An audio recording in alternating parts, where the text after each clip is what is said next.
Muy buenas noches a toda la iglesia, que el Señor les bendiga, mis queridos hermanos. Continuamos en esta oportunidad hablando sobre la casa del Señor. Y hoy vamos a comenzar una sección diferente que va a hablar sobre nuestra estrategia, que es la obediencia a Cristo. Y antes de comenzar a desarrollar el tema puntual de hoy, que va a ser exponiendo al acusador de nuestros hermanos, quiero que hagamos una oración para que la palabra sea dirigida por el Espíritu Santo y la acepten en el corazón todos aquellos que quieren las cosas del Espíritu y caminar en obediencia a la palabra del Señor Jesús. Querido Dios, te damos muchas gracias por estar en esta noche juntos y compartir tu palabra. Yo te ruego, Señor, que tu palabra sea dada con gracia y sea recibida de la misma manera. Que en el medio, Señor, no haya ningún espíritu agente distractor, ningún espíritu de Satanás el diablo tomando ocasión por esta palabra para perturbar la fe de algunos, para entristecer a otros, sino que la palabra sea para edificación de todos aquellos que te aman verdaderamente con un amor puro y sincero. Pido que prosperes esta palabra, Espíritu Santo, confiando en que tú lo haces así. Te doy gracias en el nombre del Señor Jesús. Amén y amén. Vuelvo otra vez a repetirle que estamos hablando de la casa del Señor, y en esta cuarta parte de nuestros temas, son temas generales de los que venimos hablando, hablamos de nuestra estrategia, la estrategia para convertirnos en la casa del Señor y para ser la iglesia que Cristo quiere en nuestra ciudad y ganar nuestros barrios y ganar nuestra ciudad. Y esa estrategia es la obediencia al Señor Jesús. Y a modo de introducción para el punto del que hoy vamos a hablar, le diré que cuando Israel se unió en obediencia al Señor, no le importó cuántos ni cuán fuertes eran los enemigos que se presentaran. Ellos eran invencibles en la guerra. Dios peleaba por ellos. Cuando la iglesia entonces sea obediente al Señor Jesús, también Dios peleará por nosotros. En Deuteronomio capítulo 20, versículo 3 y 4 dice la palabra de Dios: y les dirás: oye Israel, vosotros os juntáis hoy en batalla contra vuestros enemigos. No desmaye vuestro corazón, no temáis, ni os azoréis, ni tampoco os desalentéis delante de ellos, porque Jehová vuestro Dios va con vosotros para pelear por vosotros contra vuestros enemigos, para salvarnos. Palabras alentadoras de Dios para todos los que amamos la iglesia del Señor Jesús. Le dije recién que mi tema puntual en esta noche es exponiendo al acusador de nuestros hermanos. Y tenemos que reconocer que hay más iglesias que han sido destruidas por el acusador de los hermanos y por sus críticas que por la inmoralidad o por algunos otros problemas. Sin embargo, el Señor ha prometido que en su casa el acusador de los hermanos será reemplazado por la oración y la crítica será reemplazada por un amor que cubre multitud de pecados. Mi primer punto es: Satanás quiere detener nuestro crecimiento. El tema que hablamos hoy es para exponer las actividades del acusador de nuestros hermanos entre los cristianos que han nacido de nuevo. Hay personas que están atrapadas en cultos y reuniones de grupos pequeños donde hay control mental, manipulación, psicología y engaño. Nuestra meta es ver a la iglesia viva y libre de la fortaleza de la crítica, y que nuestros corazones se vuelvan a la oración. En un intento por obstaculizar, por no decir detener del todo, en realidad, el próximo mover de Dios, Satanás ha enviado un ejército de demonios de crítica contra la iglesia. El propósito de este asalto es desviar la mirada del Señor y de los planes del Señor y llevarla hacia las imperfecciones de nuestros hermanos, porque en realidad las tenemos. La misión del espíritu de crítica es atacar las relaciones en todos los niveles, Ataca familias, ataca las células, iglesias, ministerios, todo lo que puede dañar en la obra de Cristo y en la imagen de Cristo. Este espíritu de crítica lo va a dañar. Trata de hacer divisiones irreparables en nuestra unidad, disfrazándose de discernimiento o de servicio supuestamente de amor a los hermanos. Este espíritu se cuela en nuestras opiniones acerca de otras personas, haciendo que emitamos críticas y juicios. Si nuestro pensamiento no es fe obrando por medio del amor, debemos estar conscientes de que podemos estar bajo un ataque espiritual de las tinieblas. Este espíritu de crítica incita a las personas a pasar días e incluso semanas y meses y hasta años, diría yo, desenterrando viejas culpas o pecados en su vida o ministerio o iglesia. Las personas que están cautivas por este espíritu de engaño se convierten en enemigos irreconciliables de sus antiguas congregaciones. En la mayoría de los casos, las cosas que ellos juzgaban que estaban mal o que están deficientes son las mismas áreas en las cuales el Señor quiere colocarles para que intercedan. O sea, me refiero para que oren. Lo que sería en otro caso una oportunidad para el crecimiento espiritual se convierte en una ocasión para tropezar y apartarse. En verdad, sus críticas son una pantalla de humo para el corazón que no quiere orar y una indisposición para servir verdaderamente al Señor. El que alguien descubra las imperfecciones de su pastor o de su iglesia, de ninguna manera significa que esto es una señal de espiritualidad, sino que manifiesta la medida de nuestra madurez en Cristo. Lo que quiero decir con esto es que en medio de cualquier conflicto va a quedar manifiesto, según nuestras acciones, cuál sea nuestra madurez en Cristo. En Filipenses, capítulo 2, versículos 7 y 8, se nos habla de que cuando el Señor vio la condición de la humanidad, dice la Biblia, Él se despojó a sí mismo, tomando forma de siervo. Añade, se humilló a sí mismo, haciéndose obediente hasta la muerte y muerte de cruz.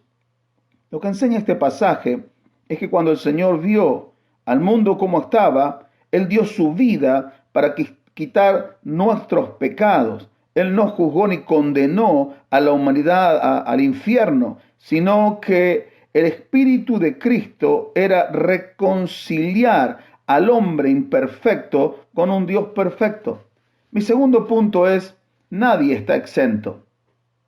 Es de consolación el hecho de que Cristo mismo no pudo satisfacer los modelos de este espíritu cuando habló de los fariseos. Sin importar lo que el Señor Jesús hiciera, los fariseos hallaron culpa en el Señor Jesús.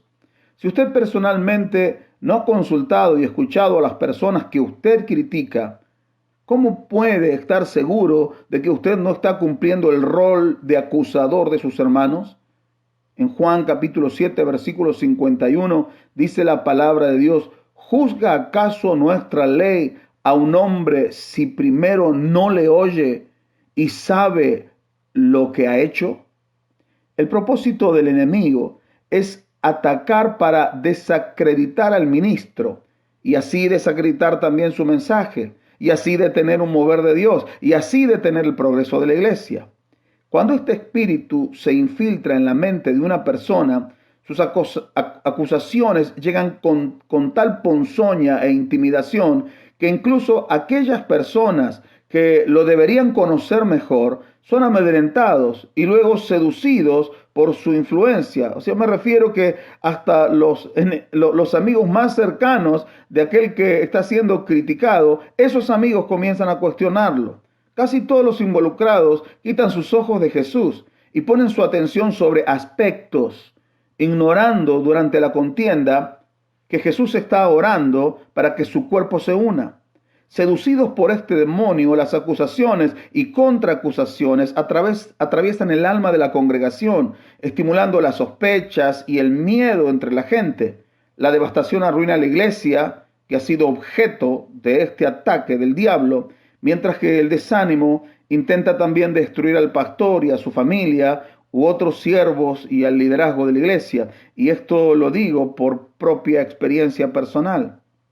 Y este enemigo no se limita a atacar a un pastor o siervo de Cristo, sino que va a atacar una célula en particular o una iglesia y arruinar la obra de Dios en un barrio o en toda la ciudad.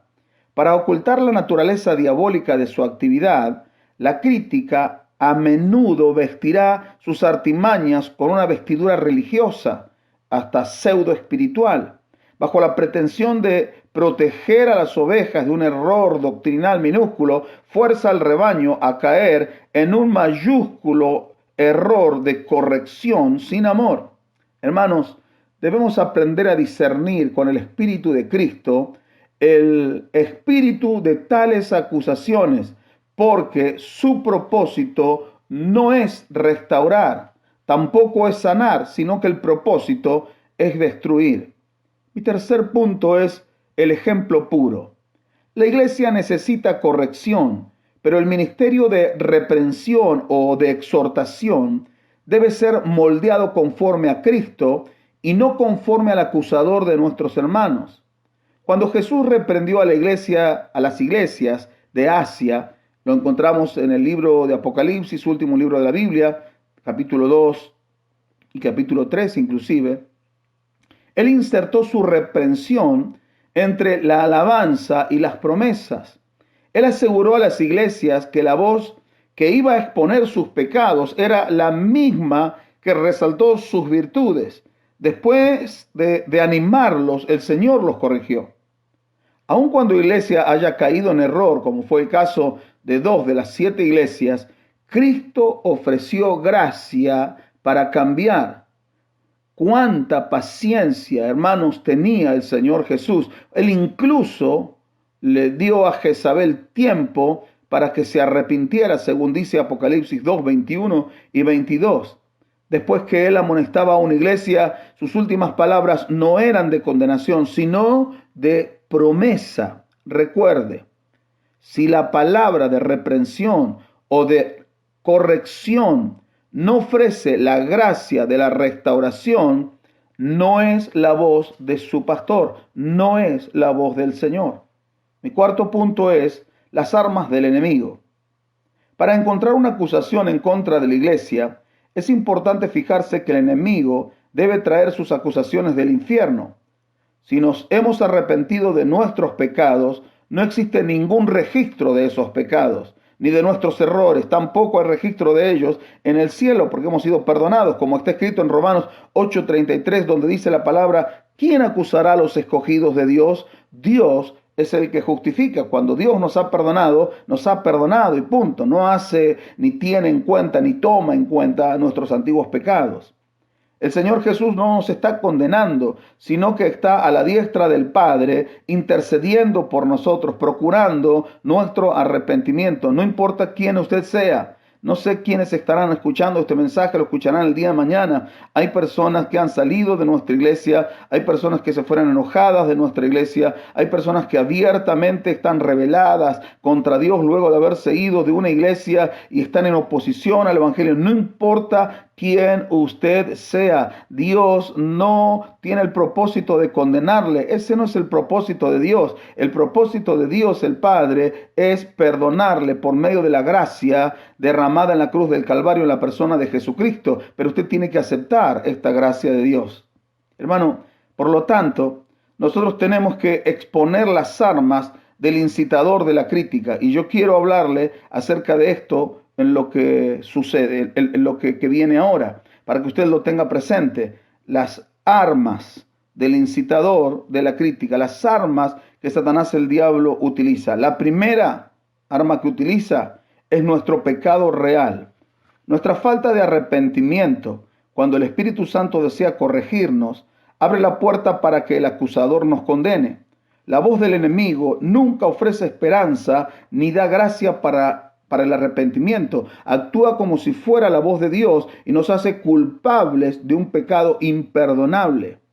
Por eso le dije que hay gracia en Dios. La forma de vencer al enemigo en este campo es desarmarle, arrepintiéndonos sinceramente de los pecados, mirando de nuevo la redención de Cristo como la suma de toda nuestra justificación. Pero Satanás no busca solo acusarnos individualmente, sino introducir a nuestras mentes la crítica y la condenación contra los demás también. En vez de orar los unos por los otros, reaccionamos en la carne contra las ofensas. Nuestras respuestas son muy diferentes a las que daría Cristo. Son fácilmente manipuladas por el espíritu de crítica. Por lo tanto, debemos echar al acusador de nuestros hermanos, aprendiendo a orar los unos por los otros, en vez de acusarnos los unos a los otros. Debemos aprender a perdonar en la misma forma en que Cristo nos ha perdonado a nosotros. Si uno se ha arrepentido de sus pecados, debe poner en práctica la misma actitud, por así decirlo, de olvido divino que existe en el cielo. Vencemos al espíritu de crítica cuando imitamos la naturaleza de Jesús. ¿Cuál es la naturaleza de Jesús? Está expresada en la Biblia, dice, como un cordero el Señor se presentó, como un cordero, Cristo murió por los pecadores, como un sacerdote, Él intercedió e intercede por nosotros. La segunda arma que este espíritu usa contra nosotros son nuestros errores pasados y nuestras decisiones pobres. Cada uno de nosotros tiene una propensión inherente hacia la ignorancia. No se tiene que leer mucho en la historia de los santos para poder descubrir que ellos no fueron llamados gracias a su sabiduría. En verdad, todos hemos cometido errores. Afortunadamente, hemos, al menos, creo yo, aprendido de esos errores y desarrollado una actitud de humildad gracias a esos errores. Este demonio de crítica, no obstante, toma nuestros errores pasados y los hace desfilar en nuestra memoria, criticando nuestros esfuerzos para hacer la voluntad de Dios, manteniéndonos así atados al pasado. Cuando el enemigo nos pone a pelear los unos contra los otros, lo primero que provoca es celos o miedo. La seguridad de nuestro lugar en la vida parece amenazada por el éxito de otros. Quizá para justificar nuestras fallas o nuestros defectos personales, magnificamos las imperfecciones pasadas de los demás. Mientras más crece nuestro celo, más explota este demonio en nuestro pensamiento hasta que no hay nada acerca de esa persona o de esa iglesia que nos parezca bien. En la fase final emprendemos una campaña en contra de esa persona o de esa iglesia. No nos satisface ninguna defensa que esa persona pueda ofrecer. Estamos convencidos de que esa persona es engañosa, es peligrosa y pensamos que debemos alertar a los demás. Pero la verdad es que la persona cuya mente es controlada por ese demonio de crítica es la que es engañosa y peligrosa. Gracias a sus propios pensamientos faltos de arrepentimiento, de los celos y de la crítica carnal, le ha suministrado, le ha dado al infierno todo un depósito de materiales con los cuales puede levantar muros entre los miembros del cuerpo de Cristo. Desafortunadamente, con frecuencia son los líderes quienes caen de la intensidad de su primer amor y se convierten en fieros, perseguidores de otros líderes o cristianos o aún hasta sus propios pastores que están siendo movidos o usados por el Espíritu Santo. Los discípulos de Cristo serán perseguidos, eso enseña la palabra de Dios, pero no hay ninguna base bíblica que justifique que un cristiano persiga a otro cristiano. La persecución es una obra de la carne, como dice la palabra en Gálatas, capítulo 4, versículo 29. Pero como entonces el que había nacido según la carne perseguía al que había nacido según el Espíritu, así también ahora. Increíblemente, aquellos que se dan a la tarea de perseguir a los demás, a menudo piensan que ellos realmente están rindiendo un servicio a Dios, como lo expresa la palabra en Juan capítulo 16, versículo 2. Hermano, para combatir este enemigo debemos crear una atmósfera de gracia entre nosotros como individuos y entre nosotros como iglesia. como el Padre que nos ha dado vida, debemos tratar de hacer que todas las cosas sean para bien. Si alguien tropieza, debemos estar prestos, prontos para cubrirle, sin perdonar hipócritamente, porque dice la Biblia que somos miembros los unos de los otros, en Efesios 4:25. El amor siempre consigue una forma redentora de cubrir una multitud de pecados. Mi quinto punto es donde se reúnen las águilas. El acusador utiliza además otra arma y la usa astutamente. Hay momentos en nuestro caminar con Dios cuando, para aumentar nuestros frutos, lo que Dios hace es podarnos. Lo encontramos en Juan capítulo 15, cuando el Señor habla de la viña, del trabajo que hace el labrador. Esta es una época, la época de poda espiritual, es una época de preparación durante la cual el propósito del Señor es guiar a sus siervos hacia un nuevo nivel de poder y desarrollo en el ministerio. Este proceso de crecimiento requiere nuevos niveles de rendición, así como también una nueva crucifixión de la carne. Con frecuencia es un tiempo de humillación y de prueba, de vacío y de una aparente inefectividad, a medida que Dios va ampliando nuestra dependencia de Él. Quien ha pasado por este proceso, o vamos a volver a pasar por este proceso, comprende bien lo que estoy diciendo. Es el trato de Dios para llevarnos a algo mayor. Es lo mismo que sucede con la época de poda, como esta época de invierno, donde queremos una mejor planta que dé un mejor fruto, y es un tiempo de poda. Las ramas del año que pasaron ahora tienen que ser cortadas, podadas, y parece que la planta termina padeciendo. Pero lo que sucederá en la época de la primavera y del verano va a ser glorioso, porque habrá una mejor planta, más sana, más robusta, más fuerte, con un mejor fruto. Puede también ser un tiempo en la vida del obrero de Dios, del pastor, del liderazgo, del cristiano, un tiempo de temor en el que nuestra necesidad es expuesta claramente, porque es un tiempo de una aparente debilidad. Desafortunadamente, este tiempo de debilidad es visible a la iglesia. No solo para el hombre o mujer de Dios es visible, sino que es visible delante de la iglesia y también delante de los principados y de las potestades del infierno. El espíritu de crítica y aquellos que han llegado a pensar como éste piensa, encuentran en la vulnerabilidad de su presa una oportunidad para aplastarlo. Así que, mi querido hermano, cuando Dios está tratando con usted, es un momento donde el espíritu de crítica quizás se levante contra su vida, porque el diablo va a aprovechar esa aparente debilidad. Una y otra vez, lo que en otro caso sería una incubadora de vida se convierte en un ataúd de muerte. Los que en otras circunstancias surgirían con la claridad y el poder de la visión profética, son derribados y abandonados por el mismo pueblo que debió haber orado por ellos para que se levantaran. En este ataque la crítica es más destructiva.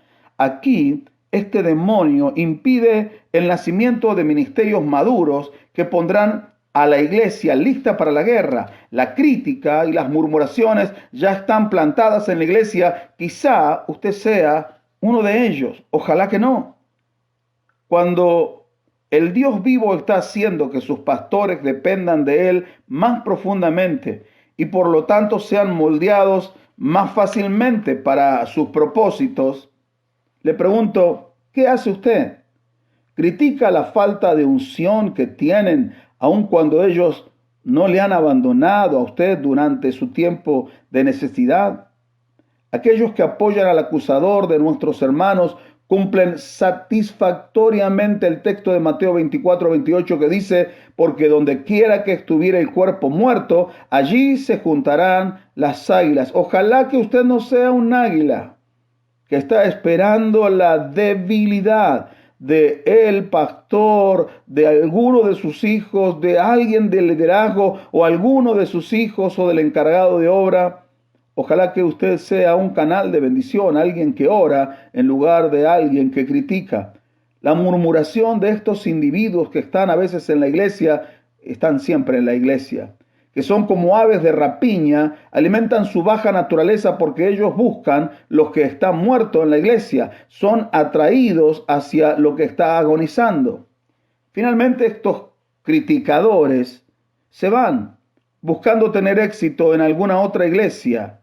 De esto se escribió Judas en el capítulo, un solo capítulo tiene, versículo 16 al 19, y dice lo siguiente: estos son murmuradores, querellosos, que andan según sus propios deseos, cuya boca habla cosas infladas, adulando a las personas para sacar provecho. Pero vosotros, amados, tened memoria de las palabras que antes fueron dichas por los apóstoles de nuestro Señor Jesucristo, los que os decían: en el postrer tiempo habrá burladores que andarán según sus malvados deseos. Estos son los que causan divisiones, los sensuales, que no tienen al Espíritu. Tenga cuidado. Ellos dejan atrás a sus antiguos hermanos severamente heridos y en conflicto, y también a un pastor muy descorazonado. Muy pronto se unen a otra iglesia para que en el transcurrir del tiempo terminen haciendo lo mismo y terminan dañando otra iglesia del Señor. A modo de reflexión y de apelación, hoy en día, hermano, Dios está buscando levantar a sus siervos con mayor poder y autoridad. En la etapa de la poda para el crecimiento, ¿qué haremos nosotros? ¿Regaremos la sequedad de quienes nos presiden con oración? ¿O seremos las águilas que nos acercamos para devorar las carnes de los que están en un tiempo de prueba, porque Dios quiere llevarlos al crecimiento? Mi sexto punto es cómo corregir el error, y ya estoy terminando en esta noche. Cuando llega el acusador, él trae hechos distorsionados y condenación. Los que están atrapados por este espíritu nunca investigan las virtudes de las personas o de la persona o de la organización a la que están atacando. Con el mismo celo que los criticadores buscan desenterrar el pecado, aquellos que deseamos vencer a este enemigo debemos buscar el corazón de Dios, su voluntad y propósito para aquellos que estos acusadores están reprobando. Contra esos acusadores la iglesia tiene que levantarse para cubrir a los hermanos que han nacido de nuevo. La verdadera corrección, por lo tanto, procederá con reverencia, no con venganza. Para estar ungidos con la autoridad de reprender en el nombre del Señor Jesucristo, debemos estar comprometidos hacia los hombres con el amor de Cristo, no con un amor carnal o sensual. Pero si estamos enojados o amargados o celosos entre nosotros, no podemos ni siquiera orar correctamente por una persona que está en conflicto o en debilidad. Ya para concluir, aquellos que quieren buscar una justificación para dejar una iglesia no deben hacerlo a través de encontrar culpas en los demás. Pero eso es lo más común que ocurre. En lo personal, pienso que nadie debería dejar su iglesia a menos que sea especialmente por dos razones que yo creo que son irremediables. Una es la distancia física, con los peligros y los gastos que la distancia ocasiona. Y la otra razón es el pecado del liderazgo, el cual quiere ser tapado por los mismos líderes, y yo he visto también esto en algunas iglesias. Y entonces, ¿para dónde disparar? ¿Qué hacer? Y yo sugiero que se converse con el liderazgo por si existe la posibilidad de arrepentimiento. Pienso que estas serían especialmente las dos ocasiones donde uno debiera, en todo caso, distanciarse de su iglesia. También creo que los ministros locales deberíamos estar en comunicación entre nosotros y nunca basar nuestra opinión de otra iglesia o de otro líder en el testimonio de una persona que acaba de salirse de la iglesia. Si hay gente que se une a otra congregación y trae consigo una raíz de amargura o trae celos o pecados sexuales o ambiciones de poder, ambiciones equivocadas de liderazgo, etcétera, harán que estos pecados broten en su nueva iglesia y es muy probable que muchos también sean contaminados en esa nueva iglesia. Por lo tanto, yo digo a los pastores y a los encargados de obra, quienes están en el liderazgo, sin importar lo mucho que usted esté necesitando de nuevos asistentes, de nuevos miembros, nunca edifique su congregación con personas que son irreconciliables con sus anteriores congregaciones. Ciertamente la palabra del Señor para nosotros es que en la casa del Señor la crítica debe reemplazarse por la oración y eliminarse por medio del amor que todo lo cubre. Donde hay error, nosotros debemos ir con un motivo para restaurar. Donde hay doctrinas equivocadas, mantengamos un espíritu amable. Es tiempo de orar al Señor. Y si usted se siente afectado por un lado, por otro lado, por el lado de ser usted un criticador o ser usted alguien que es objeto de la crítica, le propongo que oremos al Señor y repita conmigo esta sencilla oración. Amado Señor, perdónanos por nuestra falta de oración y por la debilidad de nuestro amor. Señor, queremos ser como tú, que cuando veamos una necesidad, en vez de criticar, pongamos nuestras vidas para cubrir a esa persona. Señor, sana y libra a tu iglesia de esta fortaleza demoníaca. Te lo pedimos en el nombre del Señor Jesús. Amén. En su amor nos restaura. Cristo nos abrió el camino. Porque Él es nuestro Dios. Siempre será. Que su Espíritu nos guíe. No hay poder que nos divida. Oh, porque Él es nuestro Dios. Siempre será.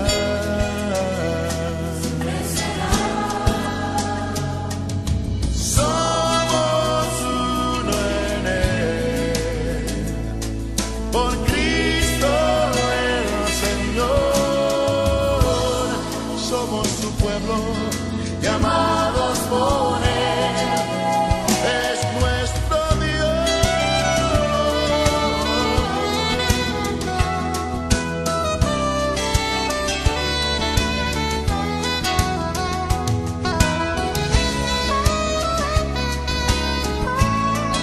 Esa persona que tiene a su lado, que su hermano en Cristo, sonríele. Y para terminar, cerrar con esta noche, vamos a orar al Señor. Mi oración va dirigida especialmente hacia la iglesia. Mi corazón va dirigido especialmente hacia la iglesia, para que el Señor cubra a su iglesia. Que libre el Señor a la iglesia de todo espíritu que se ha levantado y se levantará contra la iglesia y los propósitos del Señor. Contra todo espíritu que se levantará para criticar a aquel hermano que en la carne no tiene recursos y será criticado por su aparente ignorancia, pero no es ignorante del Señor, ni de sus caminos, ni de su voluntad. Por eso, Señor, yo te ruego que cubras con tu presencia y hagas fuerte el corazón de cada miembro de la iglesia, especialmente de nuestra iglesia, Señor.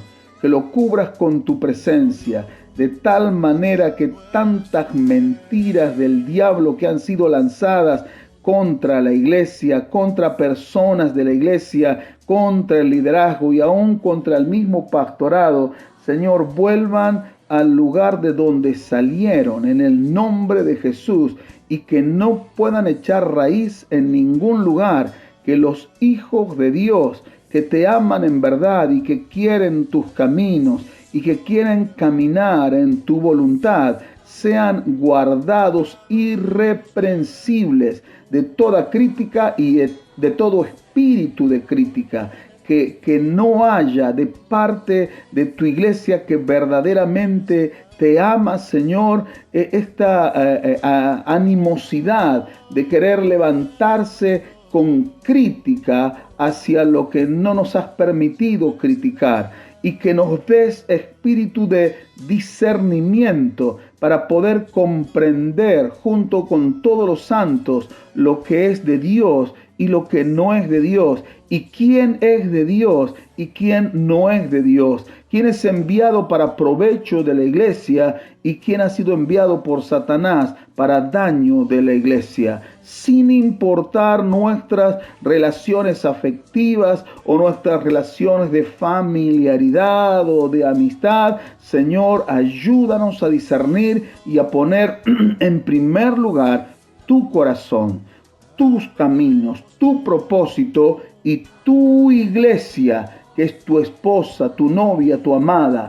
Padre, en el nombre de Jesucristo, yo me levanto contra todo espíritu inmundo de crítica y contra toda persona dominada por ese espíritu, para que se acallen esas voces y sea atado ese espíritu de murmuración, de crítica, de manipulación, ese espíritu que se ensoberbece, que es soberbio, que se agranda, que quiere imponerse frente a las personas y establecer sus propios criterios y su propia voluntad y sus propios caminos, los cuales tienen un aliento y tienen un fluir de un espíritu extraño que procede del mismo infierno. Contra ese espíritu me levanto junto con centenares de hermanos en esta hora para resguardar la salud y la integridad de la iglesia, especialmente